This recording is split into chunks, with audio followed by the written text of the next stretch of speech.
তো বন্ধুরা, তোমরা যারা এসএসসি জিডির জন্য প্রিপারেশন নিচ্ছ, দেখো বাস আমি তোমাকে কিছু কথা বলছি, একটু একটু কথাটা বলছি যে একটু মনোযোগ সহকারে আমার কথাটা শুনে বোঝার চেষ্টা করো। দেখো, তোমরা অনেকেই ভয় পাও দাদা, জিকে তো একটা সমুদ্র। এই জিকে থেকে আমরা ভালো স্কোর মানে কি দাদা, 20টার মধ্যে 17-18টা প্রশ্ন কি পাওয়া সম্ভব? অনেকের মধ্যেই কিন্তু এই প্রশ্নটা রয়েছে। আমি বলবো অবশ্যই সম্ভব। তার জন্য আমি তোমাকে কখনোই বলবো না তুমি 50,000 জিকে প্রশ্ন পড়ে নাও, বা এইটা ওইটা এই বই ওই বই পড়ে না, আমি কখনোই তোমাকে বলবো না। ঠিক আছে? বা আমি তোমাকে এটাও বলবো না যে দিনে 10 ঘন্টা করে তোমাকে জিকেই পড়তে হবে, তাহলেই তুমি 20টার মধ্যে 17-18টা কমন পাবা। আমি কখনোই বলবো না। যেটা তোমার দ্বারাই সম্ভব আমি সেইটাই তোমাকে বলবো। কি করতে হবে দেখো, আমি তোমাকে বলে দিচ্ছি।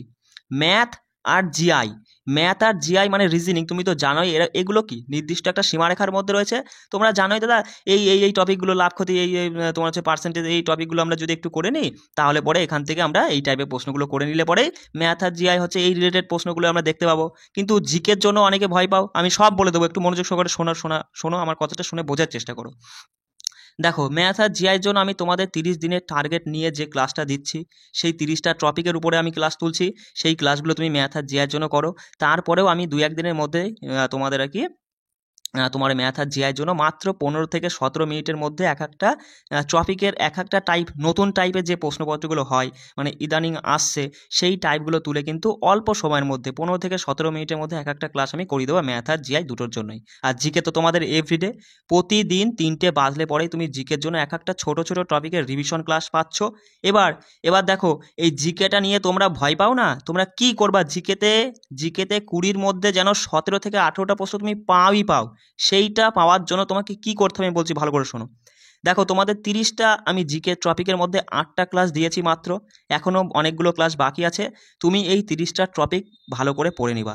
এই যে 30টা টপিক, এগুলো কিন্তু দেখো বস, আমি কিন্তু তোমাদের জন্য অনেক খেটেছি, মানে কি বলবো, এই বিগত 2-3 বছরের প্রশ্নপত্রগুলো আমি কিন্তু একদম ঘেটে করে দিয়েছি, মানে ভালো করে অ্যানালাইসিস করেই কিন্তু তোমাদের এক একটা ক্লাস আমি তুলছি। বিষয়টা বুঝতে পারছো? দেখো, তুমি অতটা হয়তো ভালো করে অ্যানালাইসিস করো না, সেই জন্য আমি বলবো তুমি আমার এই ক্লাসগুলো অবশ্যই দেখো। এই 30টা টপিক অনুযায়ী ক্লাস করবে। এভরিডে 3 PM বাজলে পরেই, বিকাল 3টে বাজলে পরেই তুমি এক একটা ছোটো 15 থেকে 17 মিনিটের এক একটা ছোটো ক্লাস আমি টপিক তুলে রিভিশন করে দিচ্ছি, সেটা করবে। আর আজ থেকে প্রতিদিন সকাল 10টা বাজলে পরেই, 10 AM সকাল 10টা বাজলে পরে এখানে চলে আসবা। এক্সপেক্টেড কোশ্চেন্স, দেখো এই এক একটা সিরিজ আমি, মানে এক একটা জিকে সিরিজ তোমাদের মাঝে তুলছি। দেখো, জিকের জন্য আমি একটু বেশি ক্লাস দিচ্ছি এই কারণেই, কারণ জিকেটা তোমরা ভয় পাও। আসলে জিকেতে কোন টাইপের প্রশ্নপত্রগুলো আসে তোমরা বোঝো না, তোমরা শুধু পড়েই যাও, কিন্তু পরীক্ষার সেন্টারে গিয়ে তোমরা কমন পাও না। সেই জন্যই আমি তোমাদের জিকের উপর একটু বেশি জোর দিয়েছি। আর ম্যাথ আর জিআই তো ওটা তো একদম কি বলবো, অনেকের কাছে হালুয়া। আর অনেকে তোমরা মনে করো, মানে ওটা কি বলতো, একটা নির্দিষ্ট সীমারেখা রয়েছে, কিন্তু জিকেটা তোমরা বুঝে উঠতে পাও না, সেই জন্য জিকের জন্য আমি এক্সট্রা করে 2টো ক্লাস দিচ্ছি। ঠিক আছে? বিষয়টা বুঝতে পারছো? তুমি জিকের জন্য এই 3টে ক্লাস, 30টা টপিক তুমি শেষ করবা। ঠিক আছে? 30টা টপিকের ক্লাস শেষ করবা। 3টের সময় আমি যে ছোটো ছোটো টপিকগুলো তুলে ক্লাস দিয়েছি 3টের সময়, দেখো 60 দিনে 7টা ছোটো ছোটো টপিক তোমার কমপ্লিট হয়ে যাবে, সেটা করবা।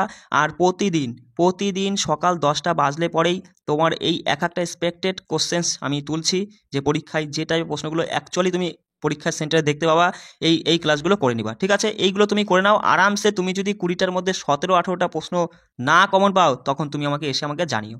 আগেরবার এসএসসি জিডি যারা আমার কাছে পড়েছো, তোমরা তো জানোই, তোমাদের আগেরবার মনে হয় 7 থেকে 8টা ক্লাস আমি জিকের জন্য করিয়েছি। তা থেকেই তোমরা অনেকেই 15-16টা করে প্রশ্ন কমন পেয়েছো। 7 থেকে 8টা ক্লাস মানে এক একটা 40 মিনিটের ক্লাস, 7টা ক্লাস করিয়েছি। হিসাব করে দেখো কতটুকু সময়ের মধ্যে আমি তোমাদের কতগুলো প্রশ্ন কমন দিয়েছি। বিষয়টা বুঝতে পারছো? সেই জন্য দেখো, এবারে কিন্তু প্রশ্ন আগেরবারের মতো অতটা সোজা মনে করো না। এই এক্সাম সেন্টারে তুমি কোন টাইপের প্রশ্ন দেখতে পাচ্ছ, চলো আজকের ক্লাসটা করো, তাহলে তুমি বুঝে যাবা যে দাদা অ্যাকচুয়ালি এক্সাম সেন্টারে এই টাইপের প্রশ্নপত্রগুলোই হয়ে থাকে। ঠিক আছে? আর আমি তোমাকে প্রত্যেকটা, এই যে এগুলো তো এক্সপেক্টেড কোশ্চেন্স একটা সিরিজ, আজকে থেকে শুরু করলাম। 2 থেকে 3 সেকেন্ড সময় দেবো, সঠিক উত্তর নিজে বলার চেষ্টা করবা। যেগুলো পারবা না সেগুলো অবশ্যই আগে মুখস্থ করবা। বিষয়টা বুঝতে পারছো? আমি দেখো লিখে দিয়েছে ভিভিআই কোশ্চেন্স কিন্তু আমি তুলেছি। প্রথম প্রশ্ন কি বলছে চলো, বলছে দেখো যে কুমারী, 1 মিনিট দেখে নাও। হ্যাঁ, বলছে কুমারী কমলাকে 1970 সালে পদ্মভূষণ পুরস্কারে ভূষিত করা হয়। তিনি কোন শাস্ত্রীয় নৃত্যের জন্য স্বীকৃতি পান? বলো। এই যে কুমারী মোদ্দা কথা দাদা, কুমারী কমলা 1970-এ পদ্মভূষণ পুরস্কার পায়, তিনি কোন শাস্ত্রীয় নৃত্যের সঙ্গে যুক্ত? মোহিনীঅট্টম, মণিপুরী, কত্থক না ভারতনাট্যম? কোনটা হবে সঠিক উত্তর বলো? সঠিক উত্তর অপশান 4 যারা বলেছো ভারতনাট্যম হয়ে যাচ্ছে সঠিক উত্তর, মাথায় রাখবে। তুমি এক্সাম সেন্টারে এই টাইপের প্রশ্নই পাবে, ঠিক আছে? ক্লাসটা করো না, তারপরে দেখো। বলছে দেখো, পোমেল হর্স নিচের কোন খেলার সঙ্গে যুক্ত একটি শব্দ বলো? জিমনাস্টিক্স, দাবা, বিলিয়ার্ডস না বলছে সিঙ্ক্রোনাইজড সাঁতারু বা এটার মধ্যে আর কি কোনটা হবে সঠিক উত্তর বলো? পোমেল হর্স কোন খেলার সঙ্গে যুক্ত? সঠিক উত্তর অপশান এ জিমনাস্টিক। যারা বলেছো তোমাদের সঠিক উত্তর হয়ে যাচ্ছে। কিচ্ছু করতে হবে না, আমি তো তোমাকে বলেই দিলাম। শুধু তুমি 30টা টপিক কমপ্লিট করবা। জিকের জন্য কোনো চিন্তা ভাবনা করতে হবে না। আমি তোমাকে 20টার মধ্যে 17-18টা প্রশ্ন তুলে দেবো। তার জন্য শুধু তোমাকে আমি বলবো না 10 ঘন্টা করে পড়ো। শুধু তোমার দেখো যে 40 মিনিটের এক একটা হয়তো ক্লাস আছে টপিক, ওই ক্লাসটা করলা। 15 মিনিটের তোমার হচ্ছে 3টের সময় যে ক্লাসটা আছে ছোটো ছোটো টপিক রিভিশন, ওই ক্লাসটা করলা। আর এই ক্লাসটা হয়তো তোমার হচ্ছে 15 থেকে 17 মিনিটের হবে, যেখানে 20টা করে এক্সপেক্টেড প্রশ্ন রয়েছে। এটা তুমি হচ্ছে করে নিবা সকাল 10টার সময়। ব্যাস এইটুকু কাজ তুমি জিকের জন্য করো, কেমন? বলছে দেখো, ক্রিয়াক্ষেত্রে একজন ক্রীড়াবিদদের হৃদস্পন্দন পরিমাপ করতে কোন যন্ত্র ব্যবহার করা হয় বলো? স্পাইরোমিটার, রেডিও টেলিমেট্রি নাকি স্ফিগমোম্যানোমিটার না ওডারোমিটার, কোনটা হবে সঠিক উত্তর বলো? ক্রিয়াক্ষেত্রে একজন ক্রীড়াবিদের হৃদস্পন্দন পরিমাপ করতে রেডিও টেলিমেট্রি ব্যবহার করা হয়, মাথায় রাখবে। অপশন 2 যারা বলেছে তোমাদের সঠিক উত্তর রেডিও টেলিমেট্রি। বলছে নিম্নলিখিত কোন স্থানে মহাবলীপুরমের শোর মন্দির অবস্থিত বলো? তামিলনাড়ু, কেরালা, অন্ধ্রপ্রদেশ না উড়িষ্যা, কোথায় মহাবলীপুরমের শোর মন্দির অবস্থিত? সঠিক। দেখো কিছু প্রশ্ন থাকবে এগুলো ইজি টাইপের, এইসব প্রশ্ন না পারা মানে বাস পরীক্ষায় কিন্তু তুমি জিকেতে ভালো স্কোর করতে পারবে না। বিষয়টা বুঝতে পারছো? এইসব একদম মানে এখনকার সময়ে এইসব প্রশ্ন একদম ইজি হয়ে গেছে। 90% স্টুডেন্ট এইসব প্রশ্ন আরামসে করতে পারে। সবাই ফাঁসে কোন জায়গায়? যেমন এই প্রশ্নটা একটু মডারেট টু টাফ লেভেলের, ঠিক আছে? যেমন এই প্রশ্নটা অনেকেরই প্রায় 50% ছেলেবেলের অজানা রয়েছে। যেমন এই প্রশ্নটাও প্রায় 50% ছেলেবেলের অজানা রয়েছে, বিষয় মানে 70% ছেলেবেলের অজানা রয়েছে। এই সব জায়গায় কিন্তু ছেলেবেলে ফেসে যায়। আর এই সব জায়গায় তুমি যদি স্ট্রং হয়ে যাও না, তারপর তুমি দেখে নিও যে তুমি কত ছেলেবেলের আগে চলে যাবা। বুঝতে পারছো বিষয়টা আমি কি বলতে চাইছি? আমি কিন্তু মানে ভালো করে তোমাদের জিকে অ্যানালাইসিস করেছি, সেই তারপরে ভিত্তি করেই কিন্তু এক একটা ক্লাস করাই, অবশ্যই করে নিবা। দেখো নিম্নলিখিত কোন স্থানে মহাবলীপুরমের শোর মন্দির? এটা তো বললাম তামিলনাড়ু যারা বলেছিলে, তাই তো? এটা হয়তো বলিনি, যাই হোক তোমরা যারা তামিলনাড়ু করেছো অ্যান্সার অপশন 1 করেছো, তোমাদের সঠিক উত্তর হয়ে যাচ্ছে। চলে আসি পরের প্রশ্ন, দেখো কি বলছে। বলছে পাইকা ভারতের কোন রাজ্যের সাথে যুক্ত একটি ঐতিহ্যবাহী নৃত্যশৈলী বলো? উত্তরাখণ্ড, ঝাড়খণ্ড, সিকিম না মধ্যপ্রদেশ, কোন রাজ্যের সঙ্গে যুক্ত একটি ঐতিহ্যবাহী নৃত্যশৈলী? কোনটা? পাইকা। বলো পাইকা কি হবে? বলো ঝাড়খণ্ড। অপশন 2 যারা বলেছো তোমাদের সঠিক উত্তর হয়ে যাচ্ছে, ঝাড়খণ্ড হয়ে যাবে, মাথায় রাখবে। বলছে দেশীয় মুদ্রণ আইন কে প্রস্তাব করেন? দেশীয় মুদ্রণ আইন কে প্রস্তাব করেন? Lord Canning, Lord Liton, Lord Dufferin না লর্ড লরেন্স, কোনটা হবে সঠিক উত্তর বলো? অপশন 2 যারা বলেছো লর্ড লিটন, মাথায় রাখবে। দেশীয় মুদ্রণ আইন প্রস্তাব করেছিলেন লর্ড লিটন। বলছে বলছে দেখো, খালসা পন্থ গঠনের স্মরণে পাঞ্জাবে নিচের কোন উৎসব পালিত হয়? তাহলে প্রশ্নের লেভেল দেখেছো? এই টাইপের প্রশ্নগুলো কিন্তু পরীক্ষায় পাবেই তুমি, ঠিক আছে? আর এই দেখো, এই যে আমি তোমাদের সকাল 10টা বাজলে এক্সপেক্টেড টাইপের যে প্রশ্নগুলো করাচ্ছি, 60টা এরকম ক্লাস করাবো। তুমি দেখো, আমি তোমাকে একটা সিক্রেট কথা বলি। তুমি ধরো তোমার মাথায় কিছুই নেই, মানে তুমি জিকে মানে কিছুই নেই বলতে কি, মানে তুমি জিকে মাথায় রাখতেই পারো না। তবুও তুমি যদি কষ্ট করে এভরিডে 15 থেকে 17 মিনিটের তুমি কিচ্ছু করলে না, তুমি শুধু এই এক্সপেক্টেড টাইপের যে আমি ক্লাসটা করাচ্ছি, এই সিরিজটা 60 দিনে 7টা এরকম টপিক আমি মানে 7টা ক্লাস দেবো। তুমি শুধুমাত্র যদি এই 7টা ক্লাস করে যাও বস, তাহলে পরেই তুমি দেখবা 14-15টা প্রশ্ন কিন্তু পেয়ে যাবা।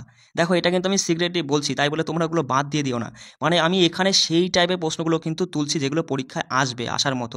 বিষয়টা বুঝতে তুমি কিচ্ছু জিকেতে পারোই না মুখস্থ করতে, কিন্তু তুমি যদি শুধুমাত্র আমার এই 7টা 15 মিনিটের ক্লাস তুমি যদি করে যাও, এই এসপেক্টে আজকে থেকে যে সিরিজটা চালু করছি এই ক্লাস যদি 7টা তুমি করে যাও, তারপরে তুমি শুধু এইগুলো করেই গিয়েই পরীক্ষা দিয়েই সঙ্গে সঙ্গে আমাকে ফোন করে জানিও, দাদা তোমার ওই শুধুমাত্র ওই একটা সিরিজের ক্লাস করে আমরা কি করতে পেরেছি, ঠিক আছে? এই কথাটা তুমি তখন আমাকে জানিও। এই ক্লাসগুলো অবশ্যই করবে, বাকিগুলো কিন্তু করবে, ঠিক আছে? তারপরে ওগুলো ছেড়ে দিও না। তাহলে কি বললাম? বলছে খালসা পন্থ গঠনের স্মরণে পাঞ্জাবে নিচের কোন উৎসব পালিত হয় বলো? লোহরি হবে নাকি হোলা মহল্লা, তিজ না বৈশাখী, কোনটা হবে সঠিক উত্তর বলো? কমেন্ট করো, নিজেরা কমেন্ট করার চেষ্টা করবা। সঠিক উত্তর অপশন 4 যারা বলেছো বৈশাখী, বৈশাখী হয়ে যাচ্ছে সঠিক উত্তর। মাথায় রাখবে, প্রশ্ন এক একটা ভালো করে বুঝে বুঝে মাথায় রাখবে। খালসা পন্থ, খালসা পন্থ গঠনের স্মরণে পাঞ্জাবে, পাঞ্জাবে এই খালসা পন্থের জন্যই পাঞ্জাবে বৈশাখী উৎসবটা পালিত হয়। বলছে মুঘল সম্রাট হুমায়ুনের পাঠাগারটি দেখতে আপনি ভারতের নিম্নলিখিত কোন স্থানটিতে যাবেন? মোদ্দা কথা, এই মুঘল সম্রাট হুমায়ুনের পাঠাগারটি ভারতের কোন জায়গায় রয়েছে? তাহলে যেখানে রয়েছে আমরা সেখানেই দেখতে যাব। বলো কোথায় যাব? নয়াদিল্লিতে যাব, আলিগড়ে যাব, ঔরঙ্গাবাদ না আগ্রা? কোথায় যেতে হবে আমাদের? সঠিক উত্তর কি হবে বলো? অপশন এ যারা বলেছো নয়াদিল্লি মানে নিউ দিল্লিতে যেতে হবে। তার মানে হুমায়ুনের পাঠাগার, মুঘল সময়ের হুমায়ুনের পাঠাগার কোথায় রয়েছে? ভারতের নিউ দিল্লিতে। চলো বলছে দেখো শ্রী শৈলম জলবিদ্যুৎ কেন্দ্র, শ্রী শৈলম জলবিদ্যুৎ কেন্দ্র কোন নদীর উপর নির্মিত? তুঙ্গভদ্রা নদী, পেন্না নদী, কৃষ্ণা নদী না গোদাবরী নদী? কোন নদীর উপরে শ্রী শৈলম জলবিদ্যুৎ কেন্দ্রটা নির্মিত হয়েছে বলো? বলো সঠিক উত্তর কি হবে? অপশন 3 একদম কৃষ্ণা নদী। অপশন 3 যারা করছো তোমাদের সঠিক উত্তর হয়ে যাচ্ছে। বলছে 10 নম্বর প্রশ্ন দেখো, বলছে নিচের কোন পর্বত শ্রেণীর সর্বোচ্চ শৃঙ্গ দোদা বেটা? ডোডা বেটা বা দোদা বেটা, ঠিক আছে দেখে নিও। তা কি হবে? বিন্ধ্য পর্বতমালা নাকি সাতপুরা পর্বত শ্রেণী না আরাবল্লী না নীলগিরি? কোন পর্বত শ্রেণীর সর্বোচ্চ শৃঙ্গ দোদা বেটা? কি হবে বলো? অপশন 4 যারা বলেছো নীলগিরি, নীলগিরি হয়ে যাচ্ছে সঠিক উত্তর অপশন 4। কেমন? বলছে দেখো সুধীরমান কাপ, সুধীরমান কাপ নিম্নলিখিত কোন খেলার সঙ্গে সম্পর্কিত বলো? সুধীরমান কাপ ব্যাডমিন্টন, বেসবল, ভলিবল না বাস্কেটবল? কোন খেলার সঙ্গে যুক্ত বলো? সঠিক উত্তর অপশন 1 যারা বলেছো ব্যাডমিন্টন খেলার সঙ্গে যুক্ত। সুধীরমান কাপ কোন খেলার সঙ্গে যুক্ত? ব্যাডমিন্টন, মাথায় রাখবে, ঠিক আছে। বলছে দেখো পরের প্রশ্নটা, বলছে পণ্ডিত রামনারায়ণ হলেন একজন হিন্দুস্তানি শাস্ত্রীয় সঙ্গীতজ্ঞ যিনি ড্যাশ বাজান। কি বাজান? বাঁশি বাজান, হারমোনিয়াম বাজান নাকি সারঙ্গী না তবলা? কোনটা বাজান? কে? পণ্ডিত রামনারায়ণ, পণ্ডিত রামনারায়ণ তিনি হচ্ছেন কিন্তু হিন্দুস্তানি শাস্ত্রীয় সঙ্গীতজ্ঞ, হিন্দুস্তানি শাস্ত্রীয় সঙ্গীতের সঙ্গে যুক্ত। আর তিনি কি বাজান? কি বাজান বলো? সারঙ্গী। অপশন 3 যারা বলেছো তোমাদের সঠিক উত্তর সারঙ্গী বাজান। বলছে নিচে সরি দেখে নাও, বলছে কিভাবে, কিভাবে পদার্থের একটি অবস্থা থেকে অন্য অবস্থায় রূপান্তরিত করা যায় বলো? পদার্থের একটি অবস্থা থেকে আর একটা অবস্থায় নিয়ে যাওয়া যাবে কিভাবে? বলছে বিকিরিত তাপ শক্তি শোষণ করে, তড়িৎ বিশ্লেষণ ব্যবহার করে, চাপ বৃদ্ধি করে নাকি অম্ল এবং ক্ষার ব্যবহার করে? দেখো একদম এগুলো কিন্তু ইজি বলতে কি ইজি টু মজার, যাদের কাছে সায়েন্স সম্পর্কে ধারণা আছে ভালো, তোমাদের কাছে একদম ইজি টাইপের প্রশ্ন। ঠিক আছে দেখো, দেখো পদার্থের কোনো একটা অবস্থাকে যদি তুমি সেখান থেকে তাপ বার করে নাও অথবা তাপ দাও তাহলে সেটা তার অবস্থার পরিবর্তন করবে। যেমন বরফকে বা জলকে তুমি যদি তাপ দাও বাষ্পে পরিণত হয়ে যাবে, অন্য একটা গ্যাসীয় অবস্থায় চলে গেল। এবার জল থেকে তুমি তাপ বার করে নাও, তাই না, ফ্রিজের মধ্যে রেখে দাও, সেটা জমে কঠিনে পরিণত হয়ে যায়। তার মানে তাপ শোষণ করে অথবা তাপ গ্রহণ বর্জন করে তোমার হচ্ছে কী করা যায়? পদার্থের অবস্থায় পরিবর্তন করা যায়। অর্থাৎ অপশন 1 যারা বলছে তোমাদের সঠিক উত্তর। তড়িৎ বিশ্লেষণ হবে না, অম্ল বা ক্ষার ব্যবহার করে হবে না, কিন্তু দেখো অপশন 3 রয়েছে চাপ বৃদ্ধি করে, এইটার দ্বারাও কিন্তু পদার্থের অবস্থায় পরিবর্তন করা সম্ভব। ঠিক আছে, কিন্তু অপশন অনুযায়ী এখানে সব থেকে ভালো যুক্তি হচ্ছে অপশন 1 আমাদের সঠিক উত্তর। দেখো তুমি যদি দেখো না ওই যে চাপ বৃদ্ধি করে, দেখো গ্যাসীয় পদার্থের কণাগুলোকে, গ্যাসীয় পদার্থের কণাগুলো তো অনেক দূরে দূরে থাকে, মানে এদের মধ্যে আকর্ষণ শক্তি সব থেকে কম। এদেরকে যদি তুমি বেশি চাপ দাও, অত্যাধিক চাপ দাও, তাহলে এরা এই কণাগুলো কাছাকাছি চলে আসে, তরলে পরিণত হয়। যদি আরও অনেক বেশি চাপ দাও তাহলে কি হয়? সেই তরল থেকে আস্তে আস্তে কঠিনে পরিণত হয়। চাপ বৃদ্ধি করেও কিন্তু সম্ভব, কিন্তু অপশন অনুযায়ী আমরা এইটা নেব, আগে উত্তর নেব। ঠিক আছে, বিষয়টা বুঝতে পারলে চলো পরের প্রশ্ন। পরের প্রশ্ন দেখো কি বলছে, বলছে 5টি নতুন জেলার সৃষ্টির পরে লাদাখ কেন্দ্রশাসিত অঞ্চলে মোট কতটি বা কয়টি জেলা থাকবে? 5টিই থাকবে, 7টি, 10টা না 12টা? কোনটা হবে সঠিক উত্তর বলো? বলো বলো। অপশন 2 যারা বলছো 7টি, মাথা রাখবে 5টি নতুন জেলার সৃষ্টির পর লাদাখ কেন্দ্রশাসিত অঞ্চলে মোট 7টি জেলা থাকবে। অপশন 2 হয়ে যাচ্ছে আমাদের সঠিক উত্তর। বলছে দেখো সম্প্রতি রাষ্ট্রপতি দ্রৌপদী মুর্মু আর কি বলছে তিমুর লেস্তের সর্বোচ্চ বেসামরিক সম্মানে ভূষিত হয়েছেন। তো এই যে রাষ্ট্রদ্বীপ তিমুর লেস্তে এটা কোন মহাদেশে অবস্থিত? এশিয়া মহাদেশের মধ্যে পড়ছে, দক্ষিণ আমেরিকার মধ্যে, আফ্রিকার মধ্যে না ওশেনিয়ার মধ্যে? বলো কোথায় পড়ছে এই তিমুর লেস্তে দ্বীপপুঞ্জটা? সঠিক উত্তর করো এশিয়া। অপশন 1 যারা বলেছে তোমাদের সঠিক উত্তর এশিয়া মহাদেশের মধ্যেই পড়ছে। ঠিক আছে, বলছে দেখো পরের প্রশ্নটা বলছে কি দেখো, বলছে ফৌজদারি কার্যবিধি কোডটি কত সালে আর কি প্রণীত হয়েছিল বলো? ফৌজদারি কার্যবিধি কোডটি ভারতে কোন সালে প্রণীত হয়েছিল? 71-এ, 75-এ, 73-এ না 77-এ? বলো, সবই কিন্তু 1900 আর কি। সঠিক উত্তর বলো? অপশন 3 যারা বলেছো 1973, মা থাকবে ভালো প্রশ্ন, কিন্তু দেখো ভিভিআই কিন্তু আমি এমনি এমনি লিখিনি, ঠিক আছে? আর তোমাকে তো বলেই দিলাম, তুমি আর কিছু পারো চাই না পারো এই 60খানা ক্লাস যে এক্সপেক্টেড যে প্রশ্নগুলো করাচ্ছে এই 7টা ক্লাস অন্তত করো ভাই, ঠিক আছে? যাই হোক, কি বললাম তাহলে আমি, যে ফৌজদারি কার্যবিধি কোডটি ভারতের কোন সালে প্রণীত হয়? 73, মাথায় রাখবে 1973। চলে আসি পরের প্রশ্নে, বলছে উৎপাদন খাতগুলিকে সাধারণ এবং অর্থনৈতিক উন্নয়নের কোন অঙ্গ হিসেবে বিবেচনা করা হয়? বলো বলো, হাত হিসাবে পা, হাঁটু না মেরুদণ্ড, কি কোন অঙ্গ হিসেবে বিবেচনা করা হয়? ভালো প্রশ্ন। তাহলে উৎপাদন খাতগুলিকে সাধারণ ও অর্থনৈতিক উন্নয়নের মেরুদণ্ড হিসাবে বিবেচনা করা হয়, মাথায় থাকবে মেরুদণ্ড। কেমন? দেখো পরের প্রশ্ন কি বলছে, দেখো আইপিআর 1956 কোন পঞ্চবার্ষিকী পরিকল্পনার ভিত্তি স্থাপন করে? বলো বলো, দেখো সালটা দেখলেই কিন্তু তুমি খুব সহজেই অ্যান্সারটা করতে পারবে। 1956 কথা বলছে, আর আমরা কি জানি বস, আমরা জানি 51 থেকে 55 হচ্ছে প্রথম পড়ছে, আর 56 থেকে তোমার হচ্ছে 60 পড়ছে। কত? 56 থেকে 60 তোমার পড়ছে হচ্ছে দ্বিতীয় পড়ছে। তাহলে বুঝতেই পারছো যে এটা কোন পঞ্চবার্ষিক পরিকল্পনার মধ্যে পড়ছে? দ্বিতীয়। অপশন 2 যারা বলছে তোমাদের সঠিক উত্তর হয়ে যাচ্ছে। দেখো পরের প্রশ্ন বলো, বলছে মীরাবাই চানু মার্কিন যুক্তরাষ্ট্রের বলছে আনাহেইমে অনুষ্ঠিত নিম্নলিখিত কোন ইভেন্টে স্বর্ণপদক জিতেছেন? ভালো করে বুঝবে। বলছে মীরাবাই চানু মার্কিন যুক্তরাষ্ট্রের আনাহেইমে অনুষ্ঠিত নিম্নলিখিত কোন ইভেন্টে স্বর্ণপদক জিতেছেন? তুমি কিচ্ছু জানো না কোন ইভেন্টে স্বর্ণপদক জিতেছে কি না জিতে, তুমি কিচ্ছু জানো না। তুমি শুধু এইটুকু জানো যে মীরাবাই চানু একজন ভারতীয় ভারোত্তোলক, ব্যাস তুমি এইটুকু জানো। এবার অ্যান্সারটা করো, বলো বলো কি হবে? বিশ্ব sugar championship, world archery championship ইভেন্টে, নাকি বিশ্ব ভারোত্তোলক চ্যাম্পিয়নশিপ ইভেন্টে, না বিশ্ব টেনিস চ্যাম্পিয়নশিপ ইভেন্টে? কোন ইভেন্টে স্বর্ণপদক জিতেছে বলো?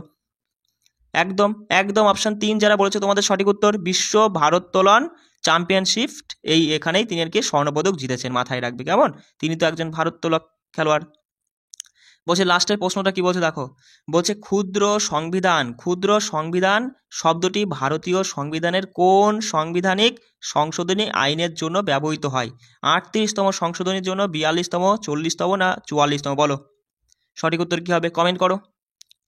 তাহলে ক্ষুদ্র সংবিধান শব্দটি ভারতীয় সংবিধানের 42তম সাংবিধানিক সংশোধনী আইনের জন্য ব্যবহৃত হয়, মাথায় রাখবে 42তম। অপশন 2 যারা বলেছে তোমাদের সঠিক উত্তর। এই ছিল 20টা প্রশ্নের একটা জিকে সেট। এক্সাম সেন্টারে গিয়ে তুমি এই টাইপের প্রশ্ন দিয়েই তুমি এই টাইপের আর কি দেখতে পাবে, ঠিক আছে? কি বললাম বুঝতে পারছো? আর একটা কথা বলে দিই, তোমরা অনেকেই বলছো দাদা পিডিএফগুলো আমাদের প্রয়োজন, পিডিএফ আমরা কোথায় পাবো? দেখো বস আমি বলে দিচ্ছি, তোমাদের যা ক্লাস আমি করাচ্ছি এসএসসি জিডির জন্য, ম্যাথ, জিকে, জিআই যা কিছুই করাই না কেন, সমস্ত কিছুর পিডিএফ তুমি আমাদের একটা নির্দিষ্ট টেলিগ্রাম চ্যানেল রয়েছে সেখানে পেয়ে যাবা। আর সেখানে তুমি যদি যুক্ত হতে চাও তাহলে তোমাকে 99 টাকা পে করতে হবে। কি বললাম ভালো করে বুঝতে পারলে? 99 টাকা পে করলে আমি তোমাকে সঙ্গে সঙ্গে অ্যাড করে দেবো। আবার বলছি, নাম্বারটা শুনে নাও, 6296053459, এই নাম্বারে আমার সঙ্গে যোগাযোগ করবা, ঠিক আছে? আর আমি সমস্ত কিছু পদ্ধতি বলে দেবো যে কীভাবে কী করতে হবে তোমাকে না করতে হবে। বিষয়টা বুঝতে পারলে? সবাই ভালো করে মনোযোগ সহকারে কিন্তু এক একটা ক্লাস করে নিবা, কোনো চাপ নিও না, একদম ফ্রি মাইন্ডে প্রিপারেশান চালিয়ে যাও। বেশি পড়তে হবে না, দিনে 10 ঘন্টা পড়ে তোমার মাথা নষ্ট করার কথা আমি বলবো না। তুমি যদি পারো দিনে 5 থেকে 6 ঘন্টাই পড়ো। এবার সেটা নির্ভর করে তোমার মানে কি বলবো, তোমার কার্যক্ষমতার উপরে। মানে বুঝতে পারছো আমি কি বলতে চাইছি? মানে তুমি যদি মানে তোমার যদি এই মানে কি বলবো, এই এক্সামের ওপরে তোমার যদি 2-3 বছরের এক্সপিরিয়েন্স থাকে, ধরো ম্যাথ আর জিআই এগুলো তোমার বেসিক একদম ক্লিয়ার, তুমি কি করলে 1 ঘন্টা ম্যাথ আর 1 ঘন্টা জিআইটা দিয়ে একটা করে তুমি হচ্ছে রিভিশন ক্লাস করে নিলে, ঠিক আছে? আর জিকেটা ধরো তুমি ভয় পাও, এবার জিকের জন্য সেখানে তুমি আজকে ধরো 3 ঘন্টা করে সময় দিলে। বিষয়টা বুঝতে পারো? 3 ঘন্টা সময় কি, 3 ঘন্টা শুধু নতুন কিছু পড়ে গেলেই হবে না। তুমি 1 ঘন্টার মধ্যে ধরো আমারই ক্লাস করো বা তোমার যেখান থেকে ভালো লাগে তুমি ক্লাস করলে 1 ঘন্টায় পড়ে নিলে, বাকি 2 ঘন্টায় তুমি সেই ক্লাসটাই বাকি 2 ঘন্টা রিভিশন করবা। কেমন? সকালে তুমি 1 ঘন্টা 9টা-10টার সময় জিকে টপিক পড়ে নিলে, সেটা তুমি দুপুরে হোক আর রাত্রে হোক দুবার তোমাকে রিভিশন করতে হবে। কি বললাম বুঝতে? অল্প পড়ো কিন্তু রিভিশনটা বেশি করো, এইটা কিন্তু মাস্ট, মাথায় রাখবে। সবাই ভালো করে পড়বে। কোনো রকমের কোনো সমস্যা হলে আমার সঙ্গে যোগাযোগ করবা, আমি তো নাম্বার বলেই দিলাম, ওই নাম্বারেই আমার সঙ্গে যোগাযোগ করবা কোনো রকমের কোনো সমস্যা হলে, ঠিক আছে? সবাই ভালো করে পড়বে, রাখছি। জয় হিন্দ।